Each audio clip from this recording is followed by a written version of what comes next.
구약 성경에 보면 아브라함과 또 다윗 같은 영적인 거장들이 있습니다. 그들의 이름만 우리가 언급을 해도 참 그들의 믿음이 참 귀하고 대단하다는 생각들을 합니다. 그런데 또 이에 못지않게 구약 성경에 두 영적인 기둥이 있는데, 한 사람은 또한 모세이고 또 한 사람은 오늘 본문에 나오는 엘리야입니다. 모세는 당연히 애굽에 430년 종살이했던 이스라엘 백성들을 구원해낸 영도자였죠. 그런데 엘리야는 어떤 사람이었는가? 열왕기서는 이스라엘의 왕들에 대한 기록인데요. 그런데 여기에 이 엘리야 선지자가 기록이 되어 있습니다. 도리어 왕들보다 더 많은 내용이 엘리야 선지자에 대한 기록입니다. 뿐만 아니라 구약 성경의 마지막 책이 말라기서인데, 그 말라기서 마지막 장 마지막 절에 어떤 말씀이 나오냐면, 보라, 여호와의 크고 두려운 날이 이르기 전에 내가 선지자 엘리야를 너에게 보내리니, 이런 말씀으로 구약 마지막이 기록이 되어 있습니다. 신약에도 보면 엘리야 선지자 이름으로 예언된 그러한 말씀들이 많이 나오고요. 또 예수님께서 변화산상에서 변화되시는 그 이제 모습 가운데, 그 변화산성에 누가 있었냐면 바로 모세와 엘리야가 이제 나타나는 그러한 기사가 신약 성경에도 나오죠. 이만큼 이 엘리야라는 사람은 정말 성경에서 빼놓을 수 없는 그러한 사람입니다. 그런데 이 엘리야와 관련된 많은 기사들을 쭉 보면은 하나같이 승리의 이야기가 기록되어 있습니다. 우리가 엘리야 하면 가장 먼저 떠오르는 게 뭡니까? 바로 이 뒷장에 보면 18장이죠. 거기에 보면 우리가 잘 아는 그 갈멜산에서 바알과 아세라 선지자 850명과 대결을 해서 승리하는 그 엘리야의 모습이 먼저 딱 떠오릅니다. 그런데 오늘 이 17장에도 보면, 사실 그 17장은 우리가 조금 주목하지 않는 장이기도 한데요. 그런데 여기에도 보면 그에 못지않은 아주 귀한 승리의 내용이 기록이 되어 있습니다. 오늘 1절 말씀 다시 한번 보시면 1절에 이렇게 말씀이 나오죠. 길르앗에 우거하는 자 중에 디셉 사람 엘리야가 아합에게 말하되, 내가 섬기는 이스라엘 하나님 여호와께서 살아계심을 두고 맹세하노니 내 말이 없으면 수년 동안 비도 이슬도 있지 아니하니라 하니라.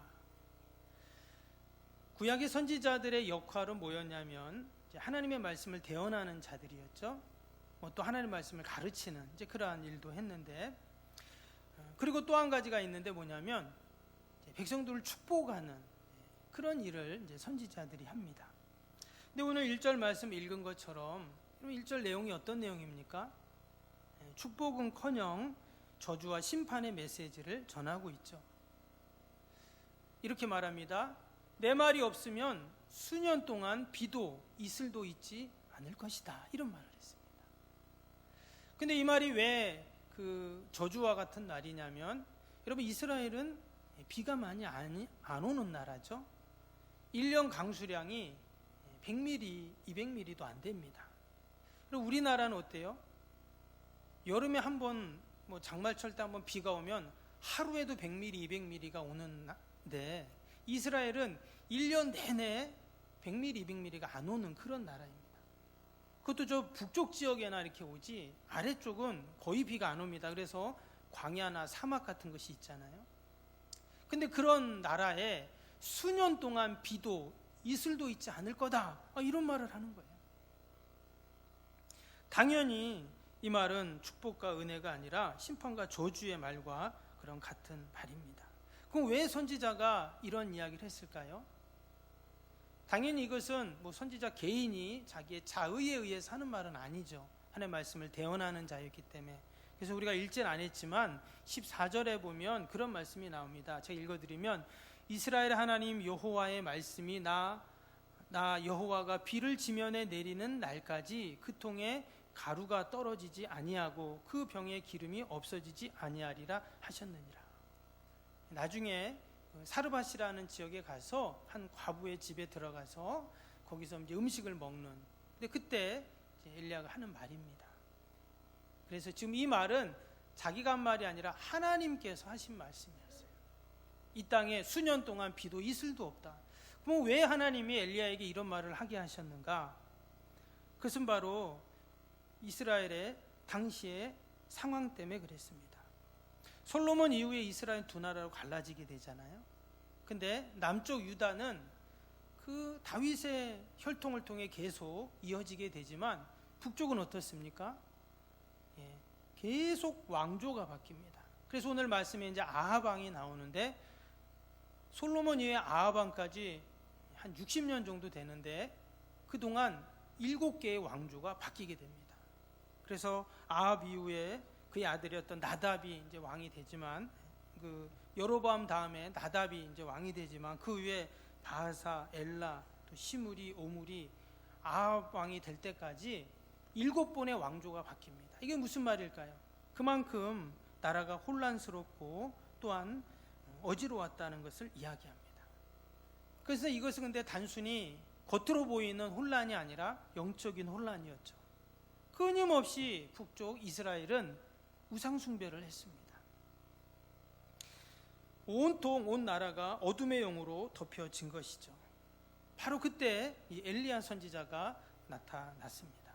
그리고 그가 하는 말이 뭐였어요? 오늘 1절 말씀처럼 수년 동안 이 땅에 비도 이슬도 없을 거다, 이런 말을 지금 하고 있는 것입니다.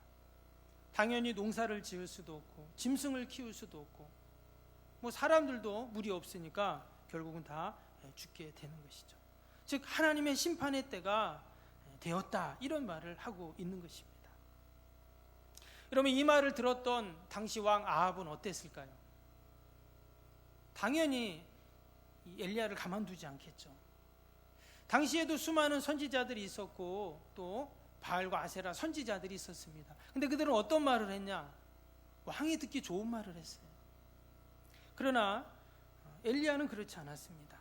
말씀처럼 그는 지금 하나님의 말씀을 대언하고 있다라는 것이죠. 그래서 그가 지금 하나님 앞에 또 하나님의 사명을 감당하고 있는 것이죠. 근데 지금 이제 그런 말을 하니까 왕이 가만히 있지 않죠. 당장 그 엘리야 선지자를 잡아 죽이려고 합니다. 그때 이제 어떤 일이 일어나냐면 2절을 보겠습니다. 2절에 보니까 여호와의 말씀이 엘리야에게 임하여 이르시되 했습니다. 지금 하나님의 말씀이 엘리야에게 임합니다. 지난번에도 그런 말씀을 드렸지만 여러분, 하나님의 말씀이 임하는 것이 여러분 은혜이고 복인 줄로 믿습니다. 아멘. 여러분, 하나님의 말씀이 임하는 게 복입니다.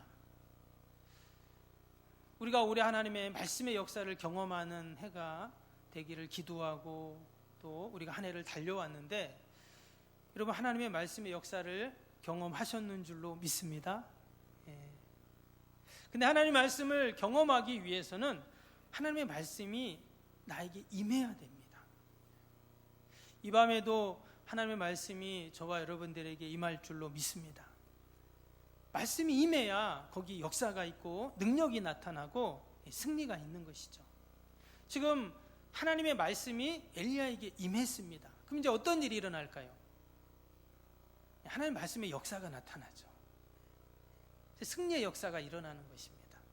이어지는 3절 보세요. 어떤 역사가 일어났냐면 너는 여기서 떠나 동쪽으로 가서 요단 앞 그리 시냇가에 숨고 그랬습니다. 하나님의 말씀이 엘리야에게 임하니까 지금 뭐라고 하셨냐면 도망가라, 지금 이렇게 말을 했어요. 어찌 보면 조금 이해가 안 될 수도 있어요. 도망가는 게 하나님의 말씀의 역사인가? 과연 이것이 승리의 역사인가? 의심이 되잖아요. 여러분, 승리라고 하면 어떻게 해야 될까요? 당연히 지금 아합이 도망가야 되잖아요. 근데 도리어 엘리야 선지자가 도망을 가게 됩니다. 그것도 멀리 그리시네가까지 도망을 가게 됩니다. 근데 여기에는 하나님의 또 놀라운 섭리와 역사가 이 안에 담겨 있습니다. 18장에 가면 다시 때가 되매 엘리야 선지자가 아합 왕에게 옵니다. 그래가지고 다시 이제 비가 올 것이다. 이제 이런 얘기를 하고 정말 그 말대로 이제 비가 오는 그런 내용이 이제 나오게 되죠.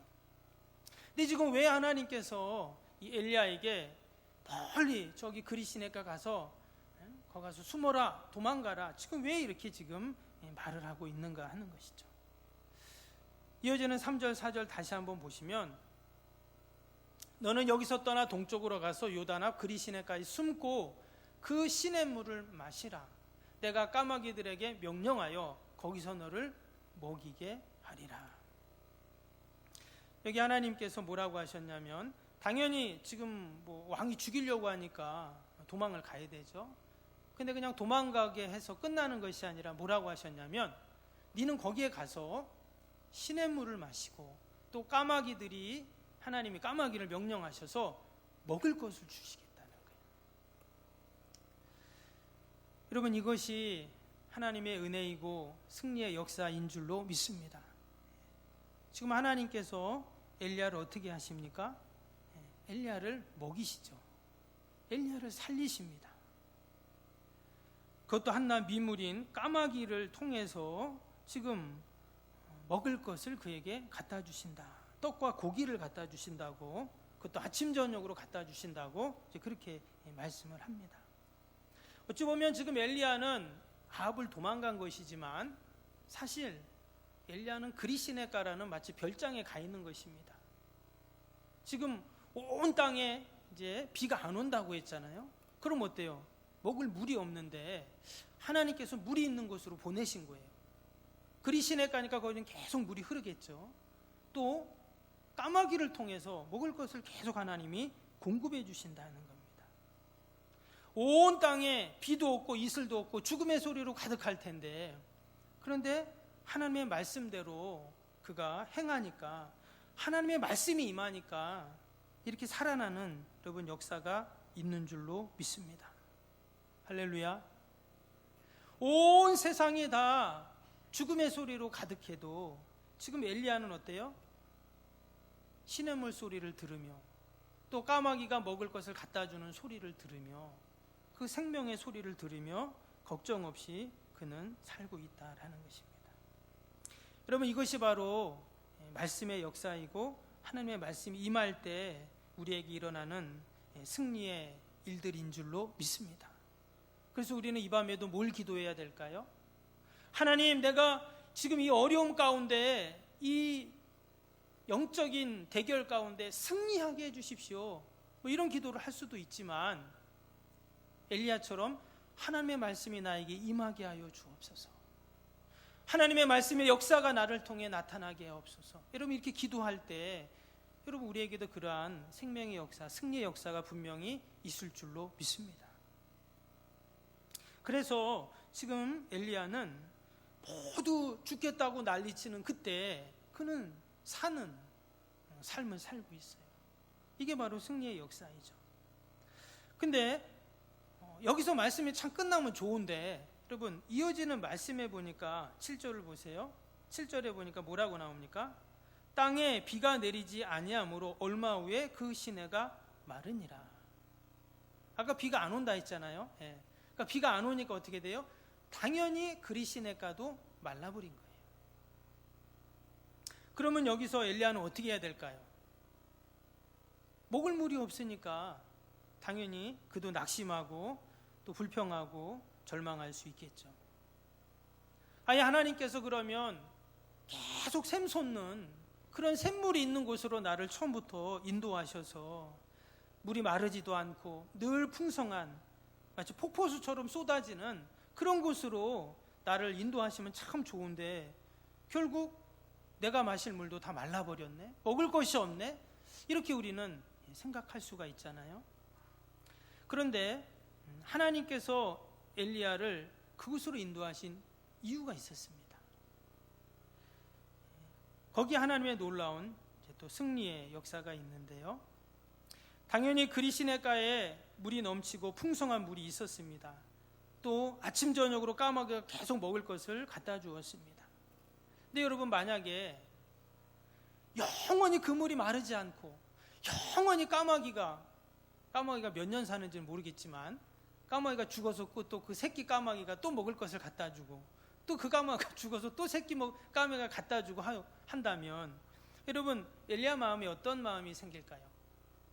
여기가 좋사오니 거기에 머물지 않겠어요? 사명이고 뭐고 다 잊어버리는 거죠. 왜? 그냥 여기서 늘 마르지 않는 물이 있고 풍성한 물이 있고 먹을 것이 있는데 뭐 사명이고 그럼 뭐가 필요하겠어요? 그때 하나님께서 어떻게 하십니까? 우리 일제는 안 했는데요, 8절을 한번 보시면 여호와의 말씀이 엘리야에게 임하여 이르시되 그랬습니다. 또다시 하나님의 말씀이 엘리야에게 임했다는 거예요. 여러분, 말씀이 임하면 어떤 역사가 있습니까? 금방 잊어버리셨네. 아까 제가 서두에 말씀드렸는데, 말씀이 임하면 말씀의 역사가 있다 했잖아요. 승리의 역사가 있는 것입니다. 그래서 엘리야는 그곳에 있었으면 죽는 거죠. 먹을 물도 없고 먹을 것도 없고 이제. 그런데 또다시 하나님의 말씀이 그에게 임하여서 너는 일어나서 시돈에 있는 사르밧으로 가라. 거기서 한 과부가 있는데 그 집에 가서 먹을 것을 달라고 해라. 이렇게 이야기를 합니다. 엘리야가 그 말을 듣고 어때요? 그대로 말씀대로 그가 또 이제 시돈에 있는 사르밧으로 가게 되죠. 여러분, 이 말씀을 보면서 우리가 꼭 기억해야 할 것이 있습니다. 지금 이 엘리야가 갔던 그 그리시네가는 어떤 곳이냐? 순종의 자리였어요. 당연히 아합을 피해 도망간 자리였지만, 그러나 하나님의 말씀이 그에게 임해서 그런 그리시네가로 간 것입니다. 또 그곳에서 또 하나님의 말씀이 임해서 그는 사르밧으로 갔죠. 여러분, 그가 지금 그리시네가로 가고 사르밧으로 가고 다 어때요? 하나님의 말씀을 따라갔어요. 말씀에 순종해서 간 것입니다. 결국 그 순종의 자리가 어떤 자리인가요? 여러분, 승리의 자리인 줄로 믿습니다. 내가 하나님의 말씀이 임하고 그 말씀이 나에게 들어오고 내가 그 말씀을 붙잡고 순종하고 말씀대로 가니까 결국 엘리야는 죽지 않죠. 온 땅에 비도 없고 이슬도 없는 그때 그는 늘 배고픔 없이 먹게 됩니다. 사는 역사가 있어요. 그리고 그를 통해서 하나님의 말씀, 하나님의 뜻이 계속 이루어지고 있죠. 심지어 그가 말한 대로 지금 되고 있잖아요. 비가 안 온다고 하니까 안 오고, 또 18장 14절에 가면 비가 온다니까 또 비가 오고. 여러분, 이것이 순종하는 자에게, 하나님 말씀에 순종하는 자에게 주시는 그러한 은혜이고 승리의 역사인 줄로 믿습니다. 아멘. 오늘 이 밤의 이 기도의 자리는 저와 여러분의 그리시네가입니다. 혹시 하나님이 나에게 순종하라고 하신 말씀이 있다면, 여러분, 이 밤에 하나님의 말씀이 나에게 임하여 하나님, 내가 순종하게 해달라고 여러분 꼭 기도할 수 있기 바랍니다. 하나님이 그리시네께서 나를 다시금 마치 엘리야를 시돈의 사르밧으로 보낸 것처럼 저와 여러분을 또 어딘가로 보낼 것입니다. 그것이 가정일 수도 있고요, 또 어떤 장소일 수도 있어요. 상황일 수도 있습니다. 그러나 그곳에서 하나님은 변함없이 나를 먹이시고 또 살리시고 승리케 하시는 그런 은혜가 반드시 있을 것입니다. 다시 한번 우리가 오늘 이 열왕기상 17장 말씀을 우리가 깊이 가슴에 담고 하나님 앞에 늘 순종하며 또 말씀의 역사와 그 승리의 역사를 경험하는 저와 여러분이 되길 주님의 이름으로 축복합니다.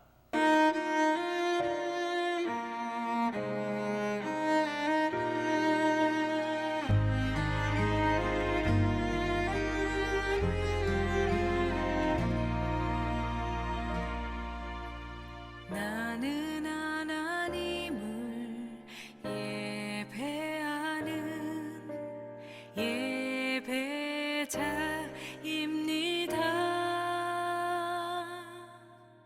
내가 서 있는 곳 어디서나 하나님을 예배합니다. 나는 하나님을 예배하는 예배자입니다.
이 시간 하나님을 예배합니다.